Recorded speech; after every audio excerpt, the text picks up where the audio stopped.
Big pass நேர்களுக்கு வணக்கம். So first ப்ரோமோவில் நம்ம சேதுன்னா செம்ம கன்ல இருக்கிற எக்ஸ் கண்டஸ்டன்ஸ் மேலே ஏண்டா டே உங்களை மறுபடியும் உள்ளே விட்டா போய் வன்மத்தை கக்கிட்டு இருக்கீங்களா, மக்கள் பேரை சொல்லி உங்களோட வன்மத்தை அவங்க மேலே திணிச்சிட்டு இருக்கீங்களா அப்படின்ற மாதிரி அவரோட கேள்வி இருக்குது. ஸோ இதனால் இப்போ இருக்கிற உங்களோட மனநிலை, அந்த டாப் 8 கண்டஸ்டன்ஸோட மனநிலை என்ன அப்படின்றத தெரிஞ்சுக்க போகிறாரு. ஆப்வியஸாக ரோஸ் பண்ணுவார். ஆனால் என்ன கேட்டால் எக்ஸ் கண்டஸ்டன்ஸ் நீங்கள் ரோஸ் பண்ணுங்க, அது செகண்டரி. ஆனால் இந்த டாப் 8 முதல்ல கேள்வி கேட்கணும் இல்லையா? நீ இந்த 90 நாள் இந்த வீட்டில் இருந்திருக்க அப்படின்னா இந்த வீடு ஒவ்வொரு நாளும் உனக்கு ஒரு பாடம் சொல்லி கொடுத்துருக்கு. அப்படி இருக்கும்போது நீ ஃபைனல்ஸை நோக்கி போயிட்டு இருக்க, ட்ராஃபியை வின் பண்ண போற அப்படின்போது உன்னை அந்த அளவுக்கு நீ பக்குவப்படுத்தி வச்சிருக்கணும். உன்கிட்ட இருக்க ஸ்ட்ரென்த், வீக்னஸ்னு சொல்லி எல்லாத்துலேயும் உன்னை அடிச்சு காலி பண்ணி அதுலேயும் நீ நிற்கிறியா, உன்னை ஃபிசிக்கலி மென்டலி எல்லாத்துலேயும் உடச்சி நீ நின்னாதான் நீ டைட்டில் வின்னர் ஆக முடியும்.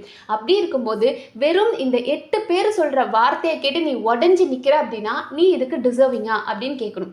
இப்போ நம்ம முத்துக்குமரன் ஆகட்டும், அவர்கிட்ட நம்ம ரவி சார் என்னென்ன பேசினாலும் சார் இருக்கட்டும் சார் பார்த்துக்கலாம், வெளியே அதை மக்கள் பார்த்துருப்பாங்க அப்படின்னு முடிச்சிடுறாரு. சாச்சனா சொல்லும் போதும் சாச்சு நீ நான் வின்னர்னு சொன்னாலும் நான் கவலைப்பட மாட்டேன், நான் வெளியே போறேன்னு சொன்னாலும் நான் கவலைப்பட மாட்டேன், மக்கள் என்ன முடிவு எடுக்கிறாங்களோ நான் அதை பார்த்துக்கிறேன் அப்படின்னு சொல்லிட்டு அவர் மக்கள் கிட்ட நான் விட்டுறேன், நீ சொல்றதை நான் கண்டுக்க மாட்டேன்றதை தெளிவாக சொல்லிட்டார்.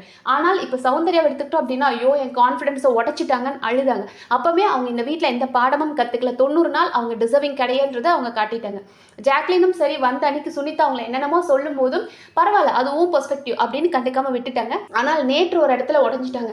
ஜாக்லின் அண்ட் சௌந்தர்யாக்குள்ள ரவி சார் ஒரு சின்ன சண்டையை ஏற்படுத்தி விட்டதும் 2 பேரும் உடஞ்சி ஒவ்வொருத்தருக்கு ஒருத்தர் அழுது இவெல்லாம் என் ஃப்ரெண்டான்ற அளவுக்கு பேசிக்கிட்டாங்க. ஸோ அந்த மாதிரி வெளியே இருக்கிறத வச்சு இவங்க கூட கேம் ஆடுறாங்கன்றத புரிஞ்சுக்கிற மென்டாலிட்டி அந்த டாப் 8க்கு இருக்கணும். அவங்க தான் டிசர்விங். அப்படி எக்ஸ் கண்டஸ்டன்ஸ் ஒன்று உடைக்கிறான் அப்படின்னா ஆப்வியஸா அவங்க மேல ஒரு வன்மத்துல தான் போயிருப்பான். உன்னை விட நான் இந்த கேமை நல்லா விளையாடிருக்கேன், ஆனால் நான் இங்க இருக்க முடியல, நீ இருக்கிறன்ற ஒரு வன்மம் அவங்களுக்கு இருக்கும். அதை கேட்டெல்லாம் நீங்க உடஞ்சிங்க அப்படின்னா நீங்க எந்த அளவுக்கு இருக்கீங்க, நீங்க டிசர்விங் கிடையாது அப்படின்றத அவர் கேட்பாரான்னு தெரியல. அடுத்த லைவ்ல என்ன நடந்துச்சு அப்படின்னு பார்த்தோம்னா நம்ம ரவி சார் நேத்தெல்லாம் வா வா உன் கிட்னியை பிடுங்குறேன் அப்படின்ற மாதிரி ஒவ்வொருத்தரையா கூப்பிட்டு ஜாக்லின் சௌந்தர்யாவுக்கு சண்டையை மூட்டி விட்டாரு. அதே மாதிரி முத்து அண்ட் ஜாக்லின்குள்ள ட்ரை பண்ணார், பட் முத்து எல்லாத்தையும் ஆஃப் பண்ணி விட்டுட்டார். அதுக்கப்புறம் ஒவ்வொருத்தர்கிட்டையும் அந்த மாதிரி பேசி அவரோட கேம் அவர் விளையாடிட்டு இருக்கார். பட் இன்னைக்கு காலையில மனுஷன் ஒரு பிட்டு போட்டார். நம்ம தீபக் அண்ட் முத்து கிட்ட என்ன சொன்னார் அப்படின்னா, நான் இங்கே கப்பெல்லாம் எடுக்க வரலைங்க, ஒரு கப் ஐஸ்கிரீம் கொடுத்தீங்கன்னா நான் சாப்பிட்டுட்டு போயிடுவேன், நான் என்னங்க கேம் ஆடவா வந்திருக்கேன், இந்த 90 நாள் நீங்கள் கஷ்டப்பட்டு உழைப்பு போட்டு வந்திருக்கீங்க, அப்படி பார்க்கும்போது நான் உங்க கூட போய் கேம் ஆட முடியுமா? இந்த வீட்டுக்குள்ளே வரும்போது என்கிட்ட சொன்னாங்க ஹேவ் ஃபன்னு சொன்னாங்க, நான் அப்படி தான் இருந்தேன். பட் உள்ள கேம் ஆடணும் அப்படின்னு எனக்கு எப்போ தெரிஞ்சிச்சோ அப்போ எனக்கு தோணுச்சு அது தப்பு இல்லை, இத்தனை நாள் அவங்க விளையாடிட்டாங்க, அவங்கள போய் நம்ம என்னத்தை டிஸ்டர்ப் பண்ணிக்கிட்டு அப்படின்னு எனக்கு உங்கள் யாரையும் உடைக்க மனசு வரல. ஸோ நான் உங்கள் யாரையும் உடைக்க போகிறது கிடையாது, நான் சும்மா அப்படியே ஃபன்னாக இருந்துட்டு போக போகிறேன். எனக்கு இந்த நம்பிக்கையே இல்லைங்க, இந்த ஸ்வாப் பண்ணுவாங்க எக்ஸ் கண்டஸ்டன்ஸ் மறுபடியும் உள்ளே கூட்டிகிட்டு வந்து ஸ்வாப் பண்ணுவாங்கன்றதுல எனக்கு அப்படி ஒரு நம்பிக்கை இல்லை. அப்படியே இருந்தாலும் நான்லாம் ஒன்றும் பண்ண போகிறது இல்லை அப்படின்ற மாதிரி இங்கே என்ன விதைக்கு ட்ரை பண்ணுறாரு அப்படின்னா, நீங்கள் டாப் 8 நீங்கள் தான்ப்பா டிசர்விங், நான் சும்மா ஒப்புக்கு சப்பானியாக வந்திருக்கேன்ப்பா, நான்லாம் ஒன்றும் கேம் விளையாட மாட்டேன், மேபி என்னை உள்ளே தூக்கி போட்டாலும் டாப் 8ல் ஸ்வாப் ஆகுது அப்படின்னா நான் உள்ளே வந்தனாலும் நான் உங்களும் பெரிய த்ரெட்லாம் இல்லை அப்படின்ற மாதிரி நான் உன்னை எதுவும் பண்ண மாட்டேன், எப்படியாவது என்ன மேபி உள்ளே எடுக்க வாய்ப்பு இருந்ததுன்னா என்னை நீ எடுத்துக்கோ அப்படின்ற மாதிரி அங்கே கன்வின்ஸ் பண்ணார். அதுக்கு அடுத்தது ஜாக்லின் சௌந்தர்யா இவங்க கூட உட்காந்து பேசும்போது இதே விஷயத்த திணிக்கிறாரு. லைக் நான்லாம் கேம் ஆட மாட்டேன், இவ்வளோ நாள் கடின உழைப்பு போட்டு நீங்கள் தான் உள்ளே வந்திருக்கீங்க, நான் கேம் ஆடலாம் மாட்டேன், நான் ஜாலியாக ஃபன் பண்ணிட்டு போவேன். ரவி சார்னா யார்? இப்போ ரவி சார் டான்ஸ் ஆடுவாரான்றதே பலருக்கும் தெரியாது, ஆனால் இப்போ ரவி சார் டான்ஸ் ஆட தெரியுது, அவர் ஒரு ஃபன் பண்ணுறார் அப்படின்னு இன்னொரு சைடாக காட்டணும். இந்த கோடு இருக்கும்போது தான் நான் இருந்தேன், பட் பாய்ஸ் அண்ட் கேர்ள்ஸ் கோடு இல்லாமல் எப்படி இருக்குது, அந்த ரூல்லாம் இல்லாமல் எப்படி இருக்குது, எல்லா விஷயத்தையும் நான் எக்ஸ்பீரியன்ஸ் பண்ண தான் வந்திருக்கேன் அப்படின்ற மாதிரி. ஸோ உனக்கு நான் காம்படிட்டர்லாம் கிடையாது, எனக்கு உள்ளே போக ஒரு வாய்ப்பு கிடைச்சா நீங்கள் என்ன அப்படி யூஸ் பண்ணுங்கன்ற ரேஞ்சுக்கு அவர் எல்லாரும் மண்டையும் கழுகிட்டு இருக்கிறாரு. பட் நிறைய பேர் கேட்குற ஒரு விஷயம் நம்மளால பார்க்க முடியுது, ரவி சார் ஏன் பேசிக்கிட்டே இருக்காரு, எப்ப பாரு அப்படியே ஆரம்பிச்சவர் நிறுத்தாம பேசிட்டு இருக்கார் அப்படின்னா, அவர் ஒருத்தரோட மண்டையை கழுகுறாருன்னா அதை ஏன் ஒருத்தங்க கொடுத்து கேட்டுக்கிட்டு இருக்கிறாங்க, அவங்களுக்கு பிடிக்கலன்னா எந்திரிச்சு போயிடலாம். பட் ரவி சார் உட்கார்ந்து பேசுறத ஒவ்வொருத்தரும் அப்சர்வ் பண்ணி அதுக்கு ஒரு பதில் கொடுத்துட்டு இருக்காங்கன்னா டெஃபினட்டா அவங்களுக்கு அது இன்ட்ரெஸ்டிங்கா இருக்கிறனால தானே அவரை சுற்றி இத்தனை பேர் உட்காந்து அதை கேட்டுட்டு இருக்காங்க. உங்களை ஒருத்தர் ஈஸியாக மண்டையை கழுக முடியுதுன்னா நீ அந்த அளவுக்கு முட்டாளுன்றதை இந்த இடத்துல காட்ட முடியுது. ஸோ நிறைய இடத்துல ரவி சார் மொக்க போட்டுட்டு இருக்கார் அப்படின்னா அவரோட கேம் அவர் எதுக்கு மேலே எப்படி எடுத்துகிட்டு போக முடியும்? அவரால் லவ் கண்டென்ட் கொடுக்க முடியுமா, இல்லை ஃபிசிக்கலாக அவரை போய் ஏதாவது கேம் விளையாட முடியுமா, இல்லை இப்போ இந்த வாரத்துக்கு ஏதாவது இந்த மாதிரி அடிச்சு பிடிச்சி டாஸ்க் இது மாதிரி ஏதாவது கொடுத்துருக்காங்களா? கிடையாது.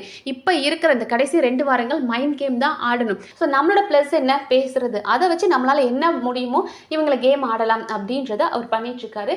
அண்ட் அடுத்ததாக நம்மளோட சிவகுமார் காலையில் போய் அருண் அப்படியே பயங்கரமாக குழப்பி விட்டுட்டார். ஆக்சுவலி சிவகுமாருக்கு அருண் மேலே காண்டு இருக்குது. ஏண்டா டே, அன்னைக்கு மட்டும் நீ என் பொம்மையை காப்பாற்றிருந்த அப்படின்னா நான் உள்ளே இருந்திருப்பேன்.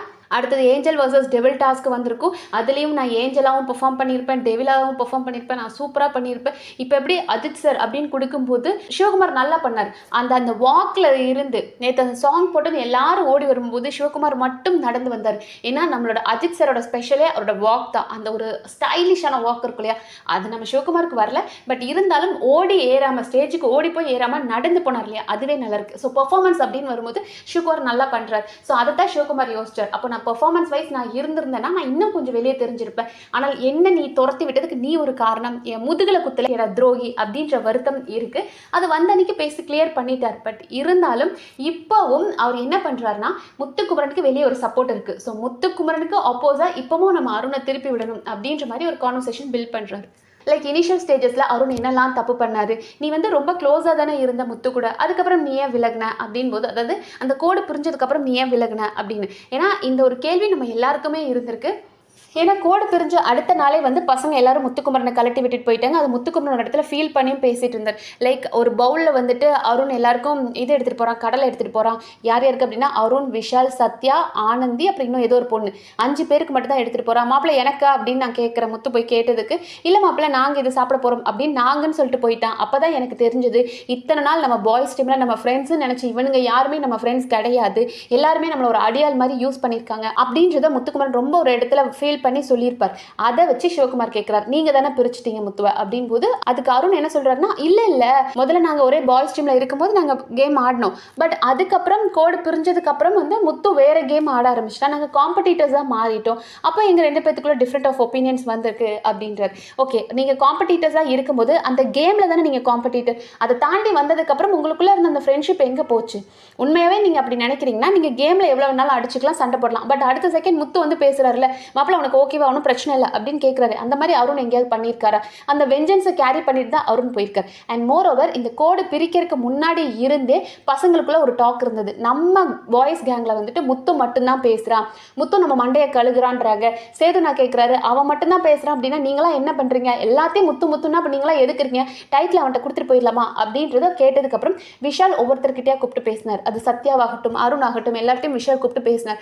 முத்து மட்டும் தான் பேசிட்டு இருக்கான், அவன் சொல்கிறத நம்ம கேட்டுக்கிட்டே இருந்தோம் அப்படின்னா நம்ம கேம் ஸ்பாயில் ஆகும், ஸோ நாம பேசணும் அப்படின்னு இவங்க முடிவு பண்ணி அருண் பல இடங்களில் முத்துவை சப்ரஸ் பண்ண ட்ரை பண்ணார். ஸோ கோடு பிரியறதுக்கு முன்னாடியே இவங்களுக்குள்ள ஒரு பிரிவினை வந்துருச்சுன்றது உண்மை.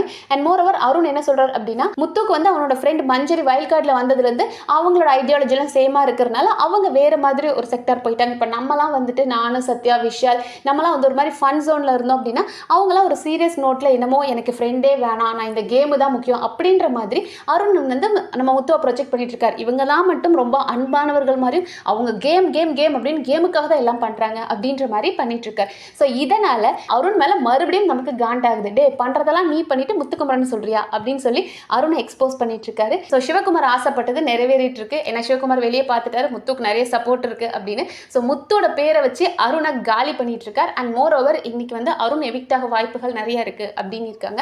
ஸோ லீஸ்ட் ஓட்டிங்ல அருண், விஷால், பவித்ரா 3 பேர் தான் இருந்தாங்க. ஸோ ஃபர்ஸ்டா அருண் தான் எவிக்ட் ஆகப்படுவார் அப்படின்னு இருக்காங்க. அருண்லாம் ஒரு டாப் 5 வர வேண்டிய பிளேயர் தான், அவருக்குள்ள நல்ல பொட்டென்ஷியல் இருக்கு.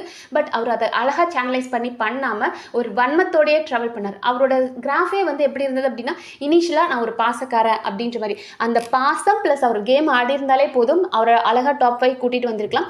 பட் அதை தாண்டி நிறைய வன்மம் இருந்தது, நான் மட்டும்தான் அப்படின்ற ஒரு தாட் இருந்தது. என்னை தாண்டி ஒருத்தன் கேம் விளையாடுறான் அப்படின்னா அவனை எந்த அளவுக்கு நான் நெகட்டிவா புல் டவுன் பண்ணணும் அப்படின்ட்டு எல்லாம் பார்த்துட்டு இருந்தார். ஸோ திறமையான அருண் தன்னோட வன்மத்தால வெளியே போகிறார் அப்படின்றதா உண்மை. அவரோட தவறுகளை அவர் திருத்திக்கிட்டா நல்லா இருக்கும். ஸோ பாப்போம் இன்னும் வேற என்ன இன்ட்ரெஸ்டிங்காக நடக்குது அப்படின்றத நம்ம அடுத்தடுத்த வீடியோவில் பார்க்கலாம். நன்றி.